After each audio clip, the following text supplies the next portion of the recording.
Today is an interesting day, as I'll be talking about a topic which is both intriguing and a bit scary at the same time, at least for me. This is a topic of hypnosis, and specifically self-hypnosis and how to achieve this.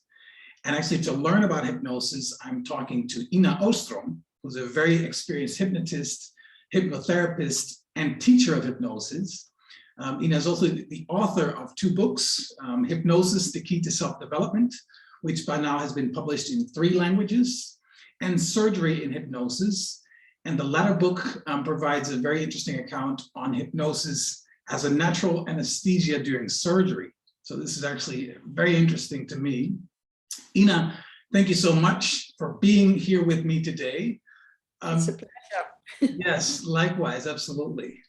To start, and I'd like to always start with a personal question. Could you please share with me and the listeners and viewers what got you involved with hypnosis to begin with? What is your story in this regard? Because you really have a track record in this field. Yes, and it happened a long time ago when I was walking in a library, and I have an interest in many topics. Yeah. And I saw this book on hypnosis, and I just thought, now let me read it. And the book grabbed me because it was scientific. It had amazing stories. Mm-hmm. I still have the notes from it. It is many years ago, I think 1986 or something like that. Mm-hmm.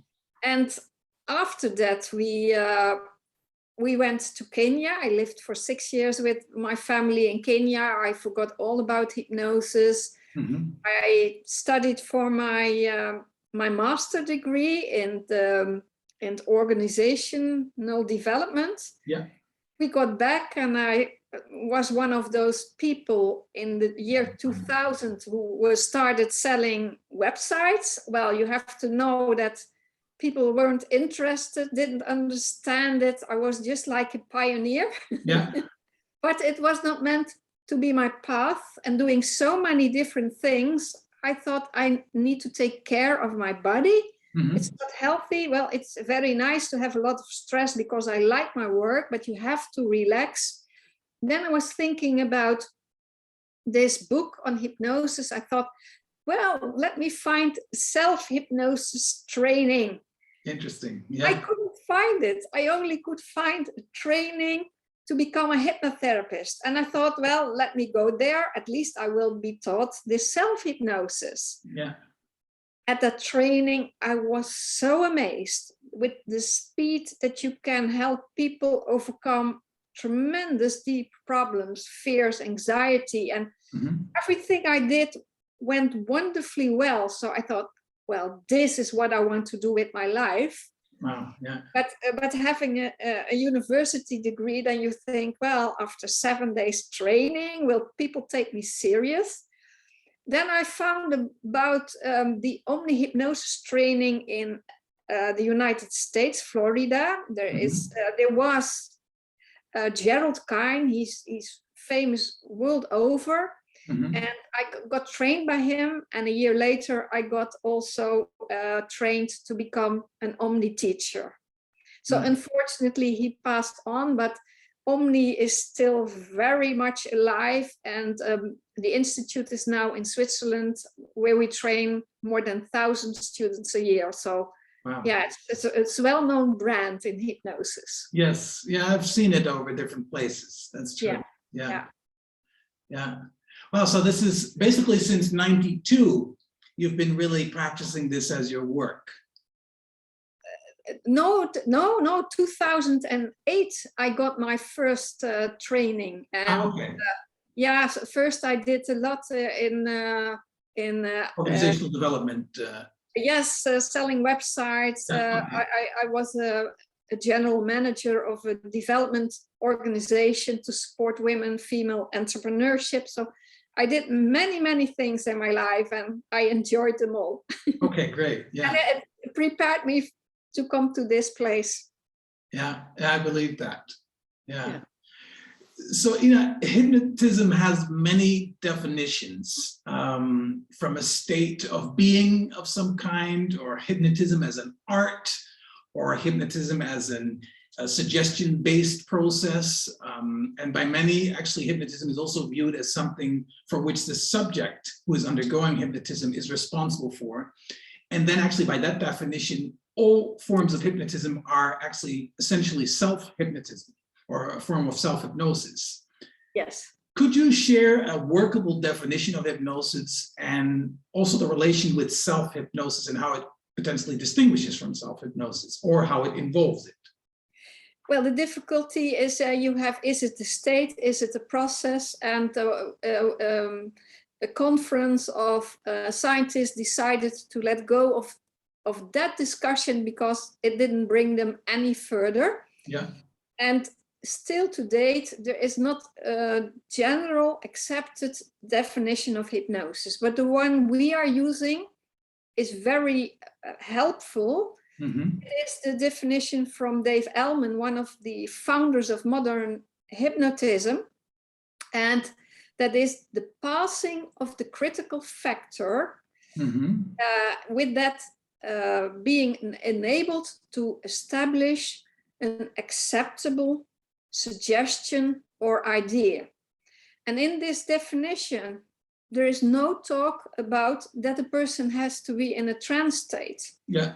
And you can understand that because I would rather call our job to dehypnotize, because hypnosis is all around us. Yeah. When we are born, when we go to school, we get suggestions after suggestions. And when a child until the age of 7 does not have a critical factor, they are programmed fully without any blockage. And that is what we see where problems our clients come for in the office. Mm-hmm. Usually at a younger age, when they could not protect themselves as we can do as an adult.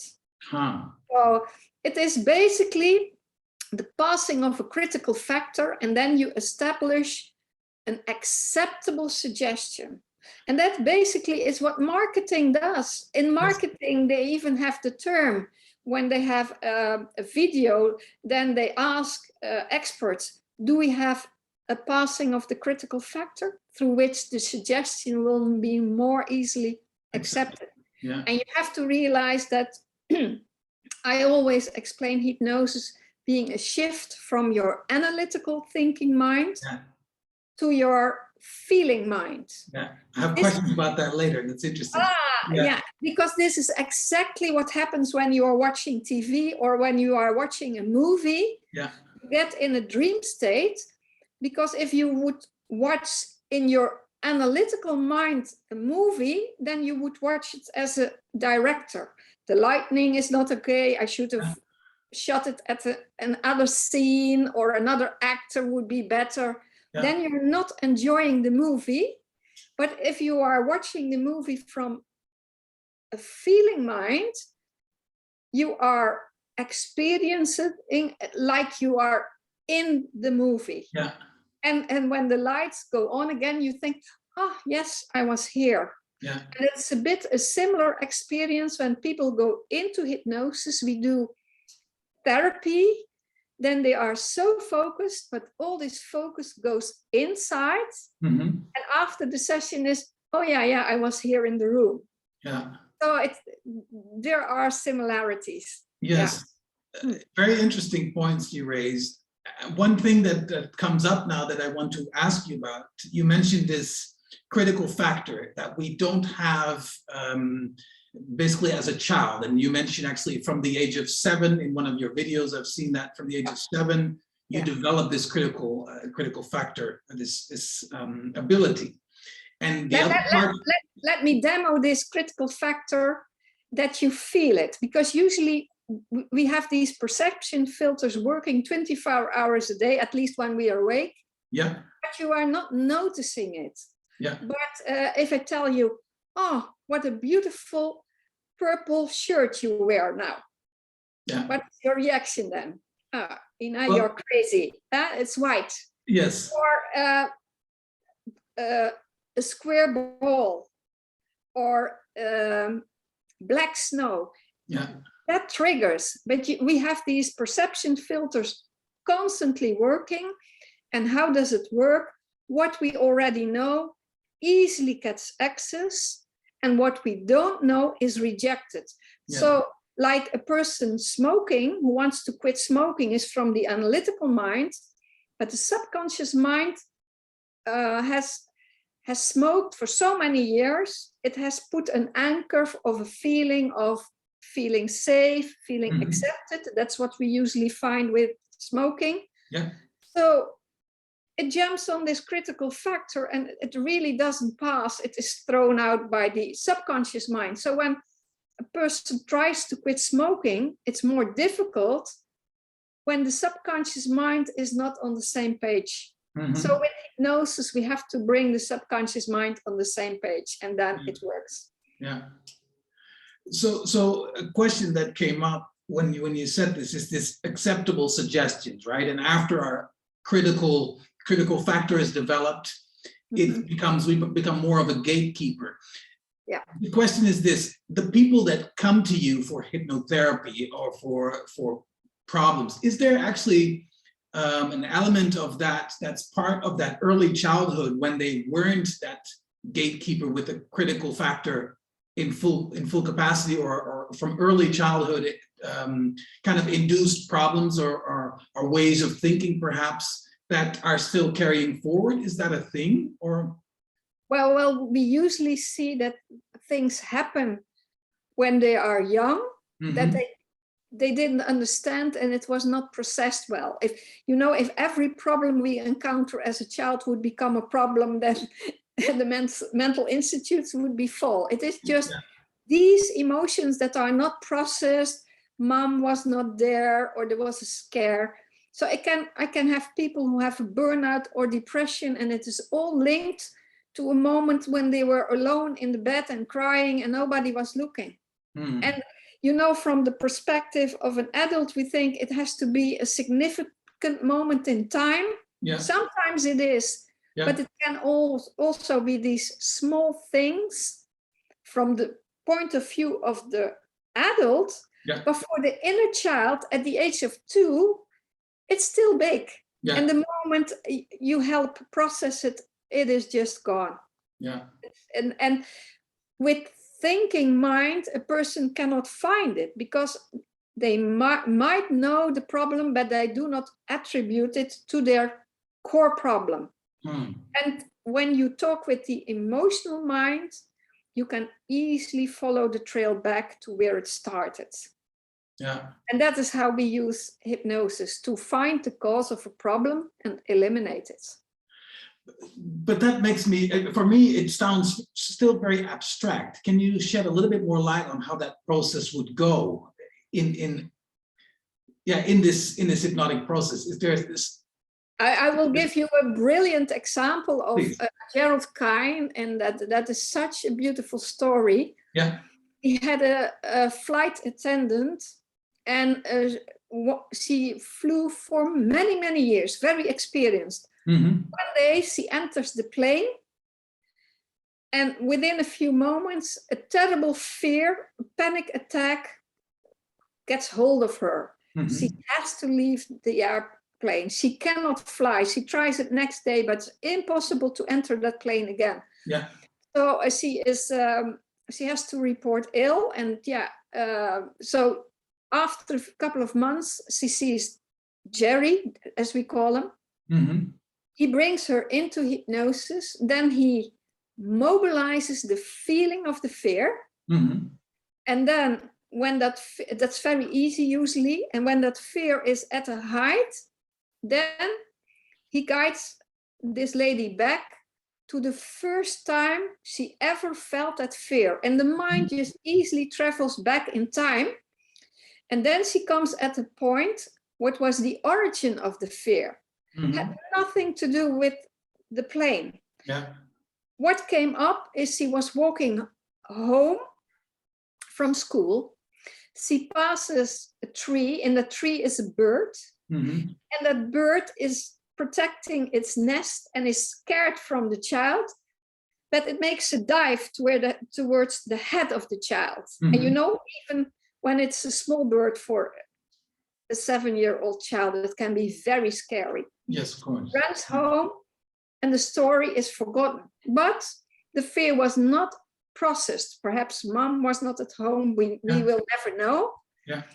And what was now the link with the fear in the plane? The moment she entered the plane, her right eye, not her conscious mind, but her subconscious mind, saw a man reading the paper. On the front page was a picture of the bird in the same dive, the same bird. Yeah. And yeah, it triggered, I have to protect you. So it could have give a beating on the newspaper, but it decided to do what it did already the first time that was successful. Get out of the situation. Yeah. So this is such a good story. People always remember what we call the final sensitizing event, the moment a person enters the plane, or when something comes up. And that is with a lot of therapy is worked on, but we dive deeper. And when we find the original seed, the root of the cause, we make that one go away. And also the other event, we also mitigate that, that the energy is gone. The memory of the event can stay, but the negative feelings, they are gone. And it's very easy. Yeah. Very easy process. Yeah, it's really interesting. And I have to say, your example, when you shared with me the crux of it being the newspaper, I have goosebumps just by following in the experience. It's very interesting. Yeah. You said mobilizing the fear, right? How does that process happen? And then to highlight it and trace it back to the origin of it. Can you say a bit more about that process? Yes, well, when people come specifically for a fear and you bring them into hypnosis, you make them enter their emotional mind. And then you just say, I will count from 1 to 5. On the count of 5, the fear will be there. Okay. Just think about the event and build it up inside. Yeah. Usually that is very easy to do. But yeah, then I would be teaching if I would say, what are the exemptions and whatever. Sure. But that is for the teaching. Yeah. And then you just say, I will count from 1 to 10. The moment the fear is high, I will count from 1 to 10.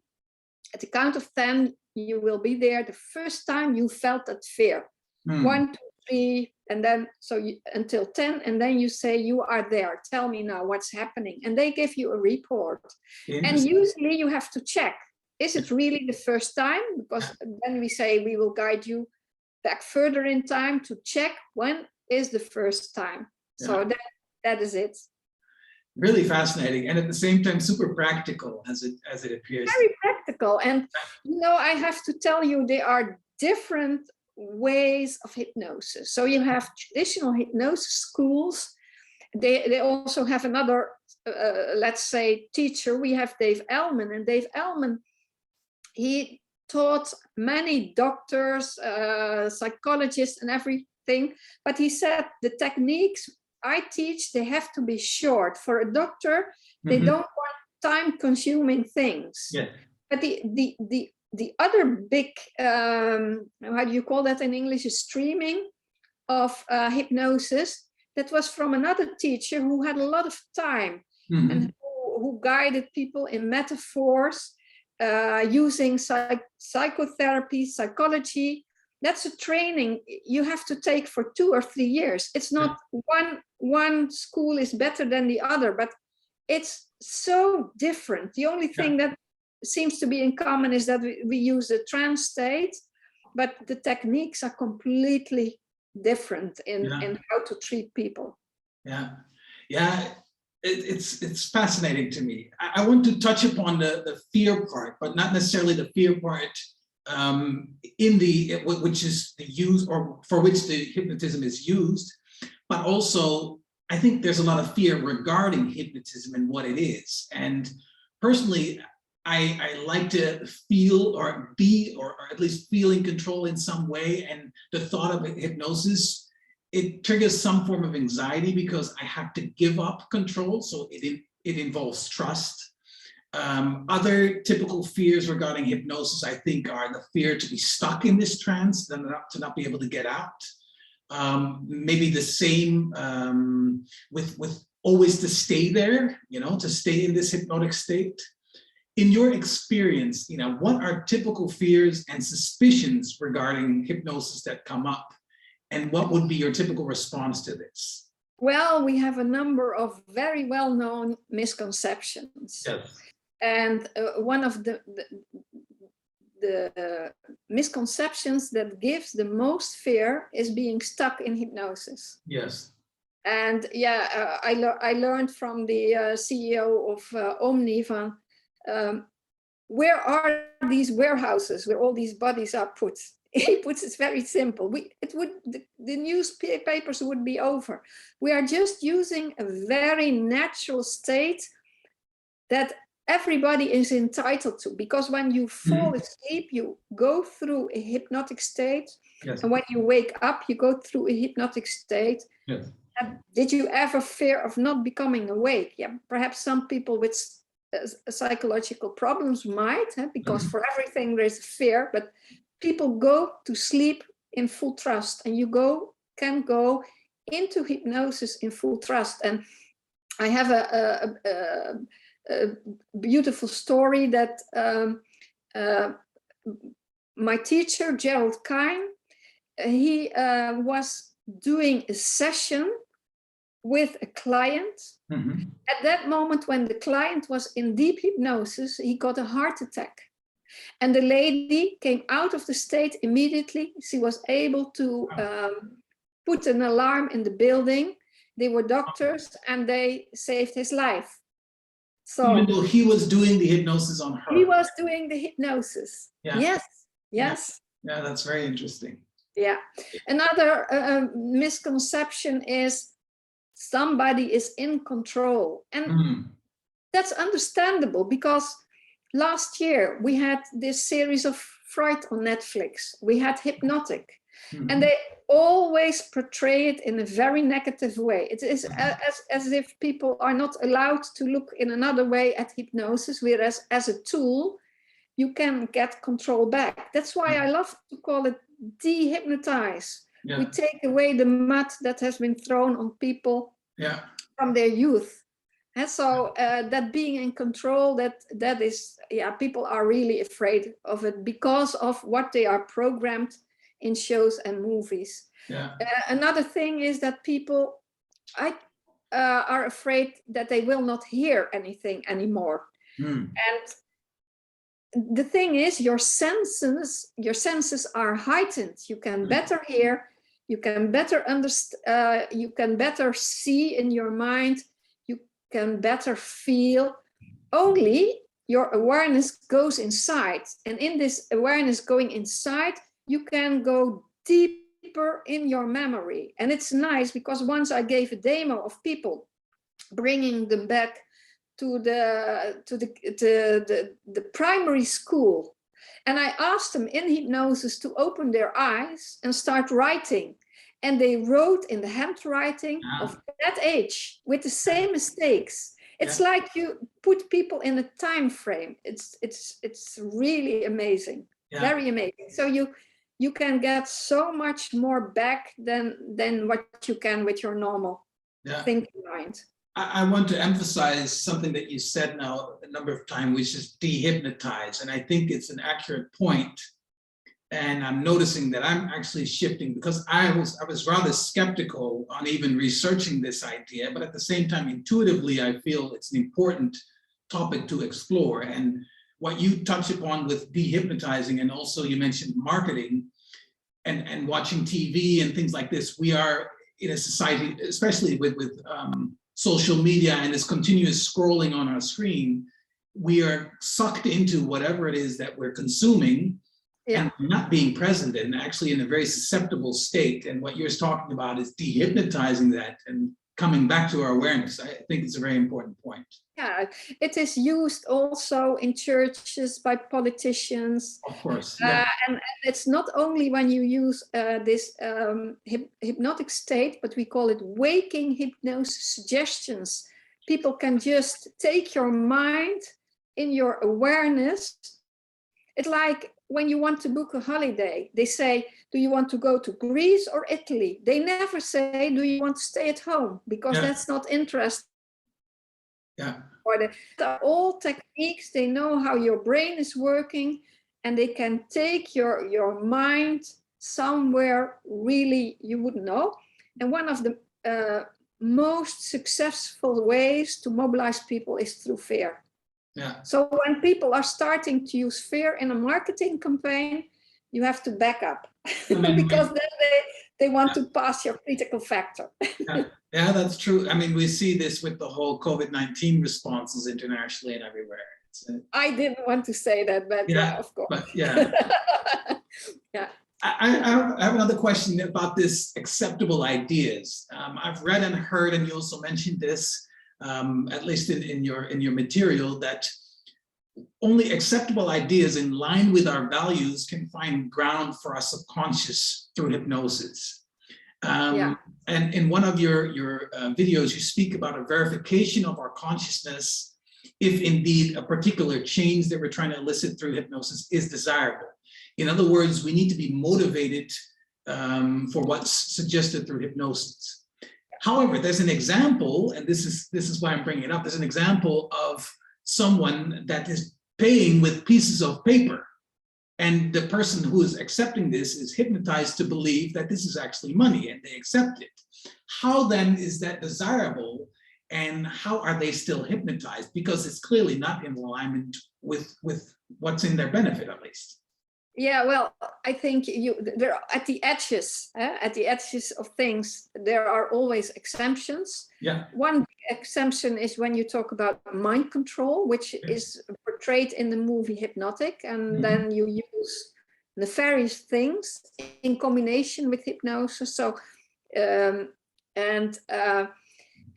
we always have the example in class, which I think it comes from Jerry. What if I bring a person into hypnosis? I ask for his credit card, his PIN code. I say, you forget everything about this situation and you come back. Yeah. Will that happen? No, because not in the context when somebody comes to quit smoking. However, there might be an exception when it works. It is a very nefarious professional hypnotist. That's one side of the coin. The other thing is that the person the night before thought, money is the root of all my problems. I have to get rid of it immediately. Then it might work. Then it becomes acceptable. But what you see in portrayed in movie clips, that's very difficult to grasp. For instance, there is one you can see. I think he's called, I'm not sure how the hypnotist is called, I forgot, but there is a person conditioned to murder a famous actor on stage, and he's got a gun, and in the end he fires, thinking that he's firing. But you also have to take in consideration that that person is a volunteer for a hypnosis show. He knows that they will not let him do things that will damage him. So in that way, he goes along. And the same thing is valid when a person is hypnotized on stage in a hypnosis show. They have the desire to do things. And in that, they can overstep that it sometimes goes further than what their normal mind would do. But they already made that commitment. That is the thing. Subconsciously they agreed to taking part. And that is with what you see in these movie clips. We have also a program in the Netherlands, and then you see that it's a famous Dutch person. He talks to this girl, and he hypnotizes her. She takes money out of her bank account and she gives it to him, and then she walks away. But she knows that she will get it back somewhere subconscious. So it's not fair to show these examples. It's not fair because you never know what's before, what's behind. Sure, it's only an isolated fragment. Very isolated. From your years of experience, also as a hypnotherapist, Could you share why someone would benefit? And we've actually touched upon a few examples already, why someone would benefit from or possibly be advised to engage in hypnosis or even self-hypnosis. Do you have some examples? Yes, well, it was not so long after I started working, then I got a call from a young woman. She was supposed to go to the dentist, and I'm allowed to talk freely about this example because then you understand her scare. Yeah. The last time she went to the dentist, she could not keep in her bowel. So she had a bowel movement in the chair. So you can imagine that the next time you have to go to the dentist, it will be impossible. Yeah. So, and she had to go within 3 days for a root canal treatment. Okay, and I saw her, and then we did this building up the fear, and it became interesting. As a young girl, she was hit by the dentist because she didn't sit still. But that was not the original event. Then we went further in time. Another time, the dentist was very angry because she didn't brush well or something. Was not the origin. So still we went further back in time. And then she had this image as a very young child having a suitcase in her hand and mom and dad guiding her out of the house. She had to go to a treatment center. And then you have to find what is the link between all these. And in every situation, something nasty happened and she didn't have control. Yeah. And basically we started cleaning up the oldest. So when she had to go to this institute for treatment for a couple of months, then one dentist, then the other dentist, I had taught her to bring herself in self-hypnosis, that she wouldn't be so much aware of what the dentist did. And already on Wednesday, I got a tremendous response. I said, everybody has to learn this. Yeah. It went well. I didn't need any painkillers whatsoever. And the dentist was flabbergasted because he knew my history, that it would almost be impossible to come, and it was a piece of cake. Wow. You mentioned that you're clearing those experiences. Yes. How does that happen, this clearing? Basically, it's revisiting with suggestion of, listen, it has happened, you have survived it, now you're an adult woman. Yeah. And also you can ask a part of the adult to talk with the child, because when you go back in time, you talk to the child that still experienced that negative moment, and you just, it's like a good mom, just explain it and let the energy, let it cry out, let the energy flow out. And then you give suggestions. Now, every time you try to feel that fear, you become more relaxed, you become more in control. Yeah. And whereas now you would reject that suggestion, the moment you are in hypnosis, there is not this, I call it the firewall that's blocking that suggestion. And it is a very acceptable suggestion, of course, to feel different. So you give something to feel better at the same moment. And that becomes a trigger, because our brain is neuroplastic. When we have a fear, it builds up and becomes stronger. Yeah. But once we replace it with a positive suggestion, that new suggestion can grow and become stronger. Yeah. Yeah. This is indeed very powerful, because it's kind of rewiring our brain and our neural systems. Yes. And revisiting poor habits or bad habits also in our thinking. Yeah. So is there a distinction when someone would be advised to do that in hypnotherapy, as this lady in this particular example did, or is it something that we can also do as performed in self-hypnosis? Self-hypnosis is a very valuable instrument, but the best way is either you can listen to audio tapes. Yeah. And I can give the viewers a website where they can go free to become a free member and listen to all types of hypnosis audios. Yeah. But I explained you that in hypnosis, you shift from your analytical mind to your feeling mind. Yeah. Can you imagine? I cannot do this process with myself because I would have to shift. Now I am analytical, now I'm in my feeling mind. It takes you out of the hypnosis. So you need somebody else to guide you to ask those questions. Yeah. Yeah, I actually had a question about this with regard to self-hypnosis because it involves physical relaxation combined with guided visualization, emptying the mind, etc. And how can we, it's basically a passive experience while we're being hypnotized. And the paradox is that when we're self-hypnotizing, we're doing the process of kind of leading that while at the same time trying to relax. So yeah, I'm interested in that paradox. And basically you're saying you need someone else for that.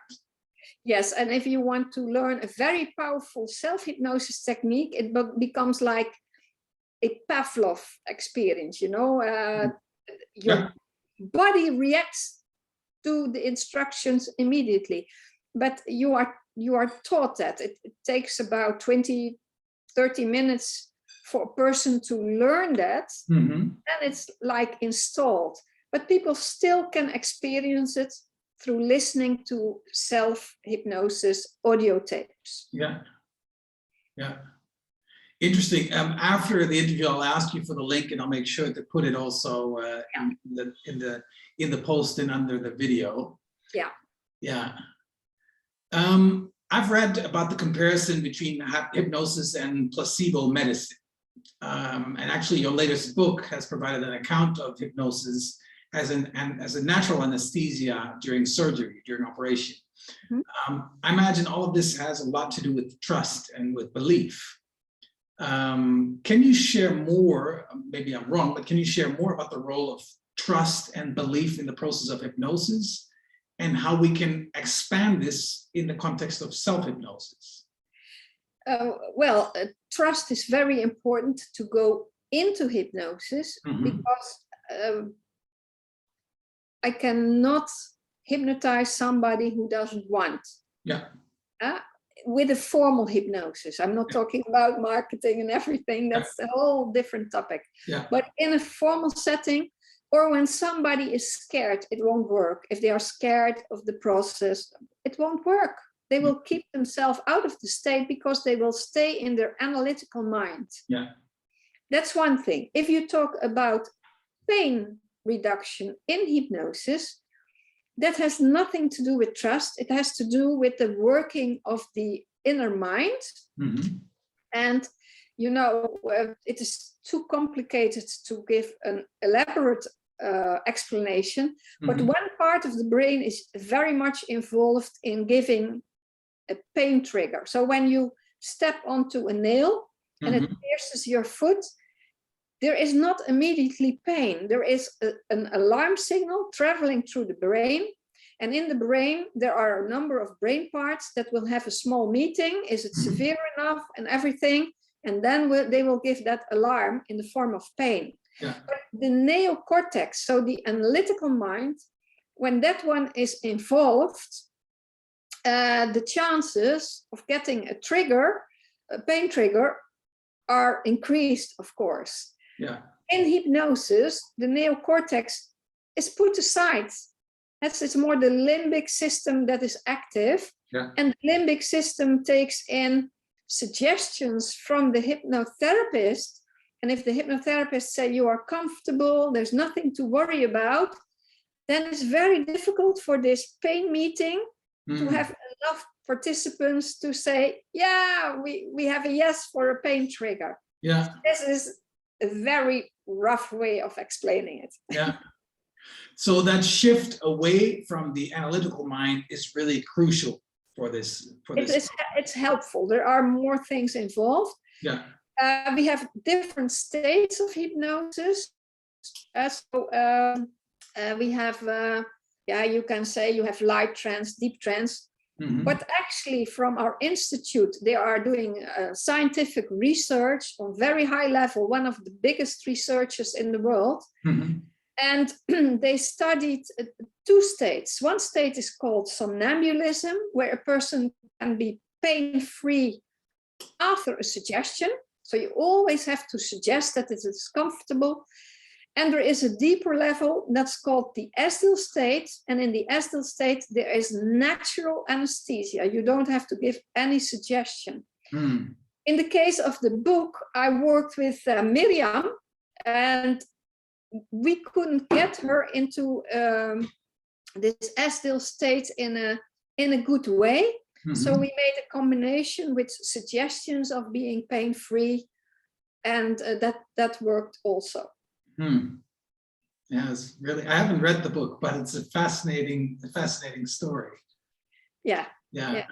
Yeah. I kind of want to dive a little bit deeper into this, because what you said about the part of self-hypnosis, because what I think is also, obviously I see the essence, or the importance, I should say, of seeking help from an external factor as being the hypnotist in guiding you through the process, where you can have a passive role in this. At the same time, for people who want to take more control, perhaps break through ages-long habits of certain patterns of thinking or certain habits, are there also ways that they can do this themselves by means of a self-hypnosis process? Or do you think that doing that as a standalone individual is a really challenging thing? You would need the role of a hypnotherapist or another external hypnotist with you for that process. Well, the mind is so curious, so never say never. Yeah. It's really exceptional that people can do deep therapy themselves. Yeah. Yeah, that is really exceptional. And I know one or two persons in the whole world who are capable, very evolved persons, and they can guide themselves back in time. But I've never managed myself. Now that's not a guide measure, yeah. But what you could do, like on this website that you are going to put in the comments, is like, see if you can get help with better sleeping, with releasing stress. There is also an audio where you are made CEO of your own body. Mm-hmm. Product of the body is health. Mm-hmm. And it is just, what does the mind take in? As you are saying, placebo. It means that we have a much bigger interaction with our body. It's like our body and our mind are constantly communicating with each other. Mm-hmm. And when the mind is negative, it affects the body tremendous. Yeah. And when you're positive, it has a positive influence on the body. So, for instance, if you have a chronic pain usually arises from an injury. Mm-hmm. That injury heals, but the pain remains. Mm. And there are even cases when there is not any remainder of the injury, but the pain remains, because the pain mechanism was triggered so easily. It is triggered constantly. And one of the things you can do is find more relaxation. If you reduce stress, it starts reducing pain. Yeah. That's one of the things.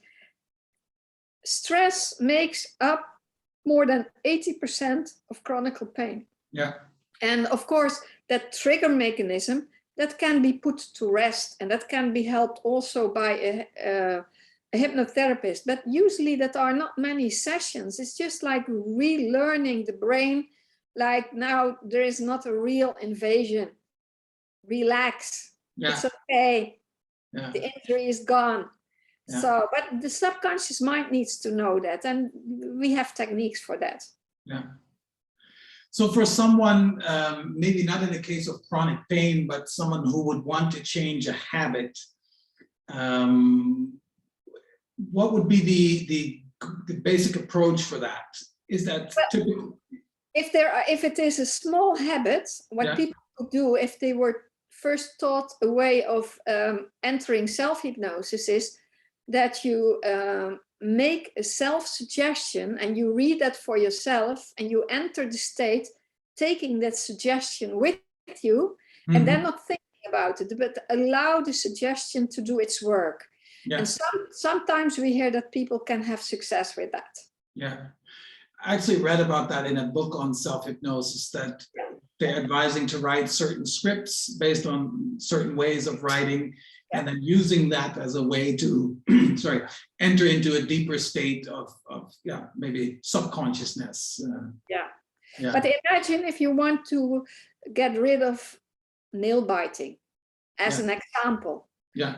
Nail biting is really a deeper problem that can be more severe than people think. It can be an anxiety that breaks its way through. And you can have these suggestions that the moment your hand moves towards your mouth with the intention of biting your nails, the edges, you get a feeling of becoming calm, relaxed, and your hand cannot proceed further to your mouth and just bends down. That's repeating and repeating. But what if there is a trigger that is not addressed and the person starts pulling hair? You cleared the nail biting, but something else comes in place because you didn't address the origin. Yeah, so going back to the root cause of whatever is going on is essential, if I understand. And not in everything, but in deeper seated problems. That is, So we do not consider nail biting as a simple problem. Because usually there is a deeper root behind it. That makes a person anxious. And so that's an example. For instance, also smoking, those are kind of external habits or external consequences of an internal process. With smoking could be done by direct suggestions. So if a person really wanted to write all these suggestions down and program it and listen every evening, well, I'm not the one who is going to say it may not work or it may work, but it's not what we see. Usually hypnotherapy, it's a hetero process, one person working with the other. And with regard to external habits, like for instance smoking or nail biting, as you give the example, what about thought patterns like unproductive or whatever you want to call it, limiting thoughts or limiting beliefs? How would one go about changing those under either self-hypnosis or hypnotherapy? Well, I'm always the one who would want to look how high is self-value and self-worth. And I would take a person into hypnosis and do an inner child therapy. And basically that is bringing the mind of the adult in connection with the baby, the inner child, when it's very young, and see what can be cleared away from that. I think if you look at in terms of self-worth, self-value, we all lack that. There are so many things in our education that takes away this feeling of being self-worth, self-value. We all can have a boost. And it's one of my favorite things to help people with, to make them strong, to make them independent from hypnotherapists. I think our job is that we have to work that people don't need us anymore, and then we'll all go painting or do nice things as a world. Do I understand you correctly, or do I hear you correctly that a lot of these self-worth issues come back from the childhood? A lot. And sometimes the teenager time but these things can, how I explain it, if you have like a post-traumatic stress disorder, you see that, for instance, in people who were in combat. They come back, but they were in a group with 5-6 persons, experience almost similar things. One or two come back and they cannot process it, and usually things happened in their youth that make them at a certain point not strong, and that's why they cannot they have more difficulty to overcome it. Mm-hmm. So there is somewhere a start that they were not giving enough self-love, self-worth, and that makes it difficult to process things later on. Yeah. That's in my experience. Yeah. Yeah. But it's also your experience that actually with a very, at least in terms of time investment, it's a very limited investment. It can be overcome or yeah. Yeah. Yeah. Yeah. Yeah. Yeah. That is so. The longest period I worked with a lady for I think 3-4 years in 6 sessions. Mm-hmm. It was very interesting. She was determined. I was determined. It was very hard.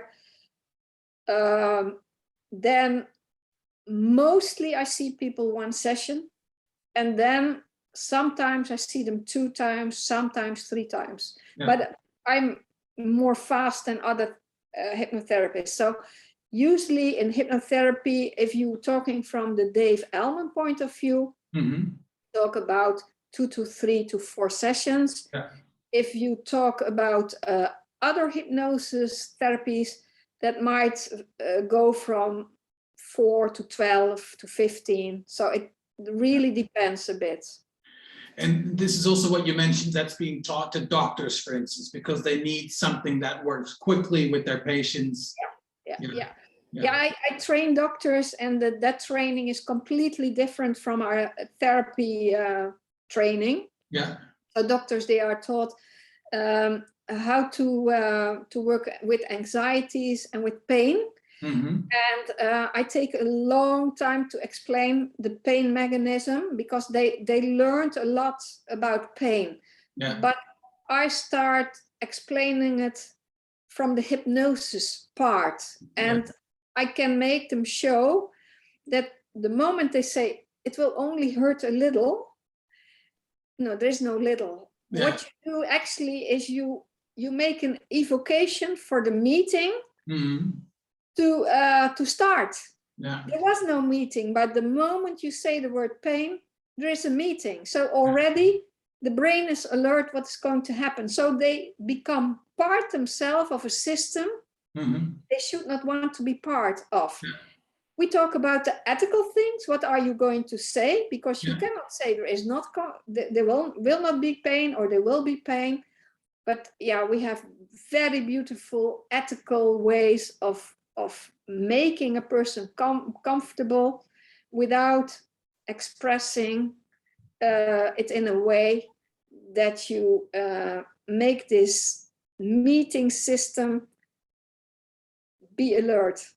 The meeting system between what you're currently experiencing and these past events which cause triggers. No, with pain, I always explain that there are a number of brain parts that will decide together if there is a pain trigger. Okay, like that. And you can just see it. It is like a meeting in your brain, and the more brain parts are present and the more forceful there are, the more likely a pain trigger will evolve. Yeah. And the elements are also what the doctor says. That's an element that will come up at the table. Yeah, sure.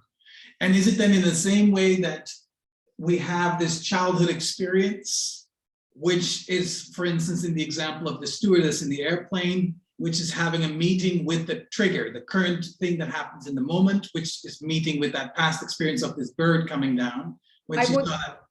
I wouldn't explain it like that. Okay. So it is in the brain. I would say it's a wiring. So the sphere is hardwired.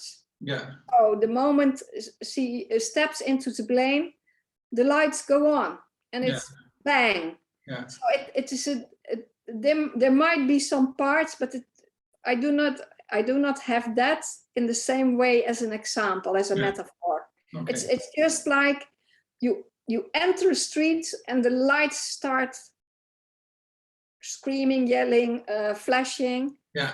And that fear is just activated automatically. Yeah. And you can downplay that wiring and make a new wiring. Yeah.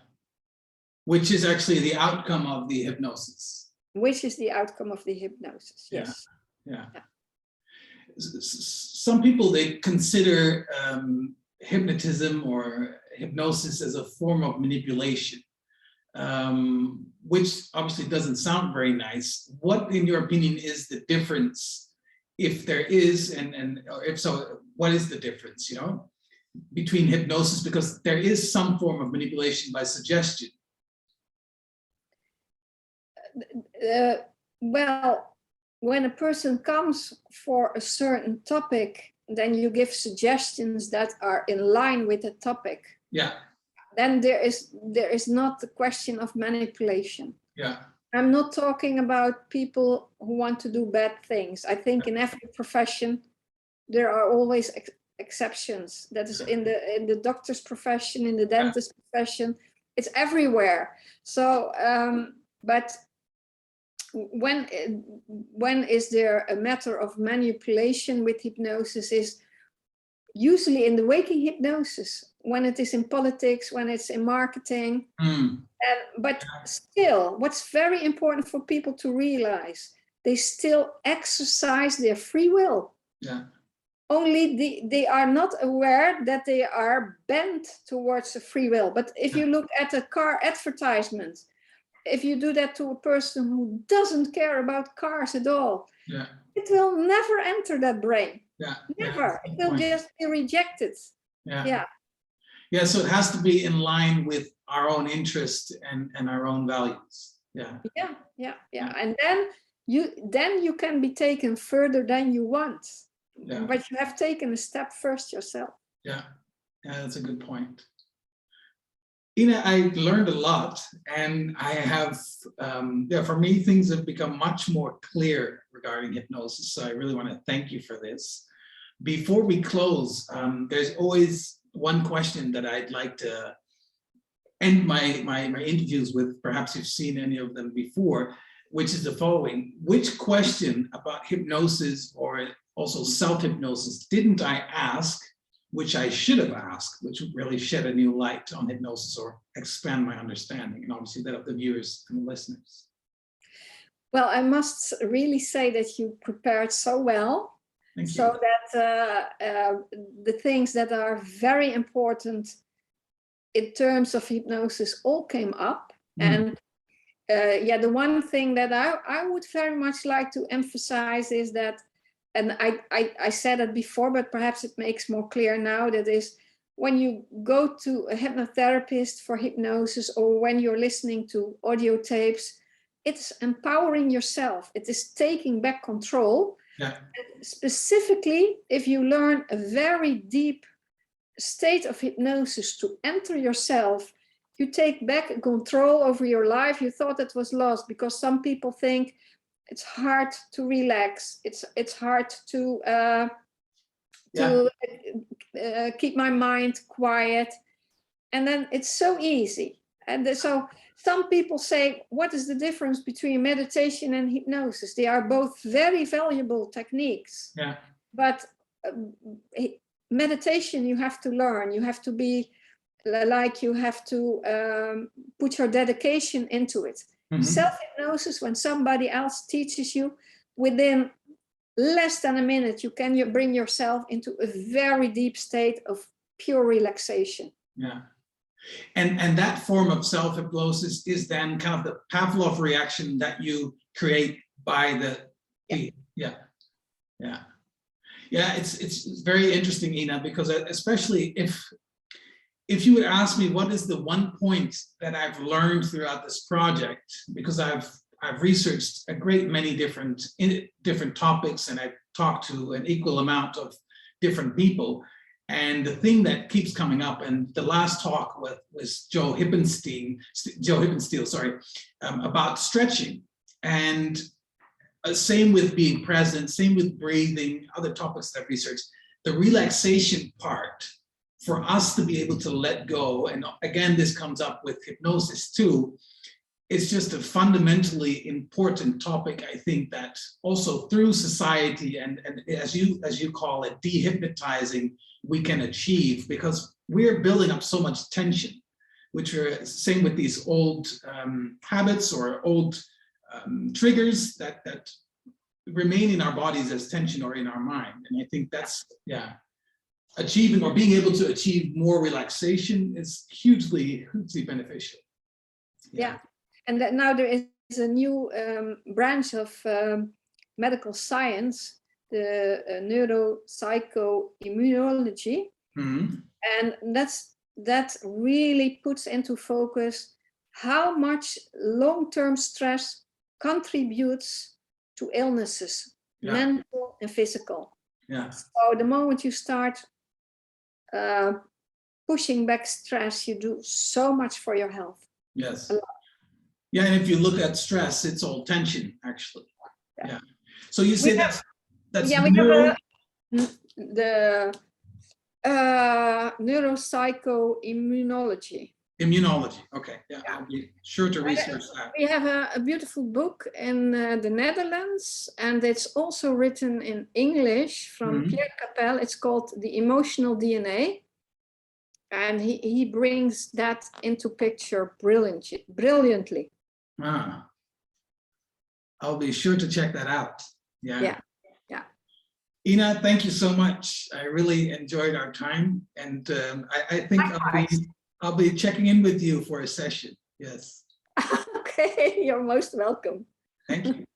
Okay.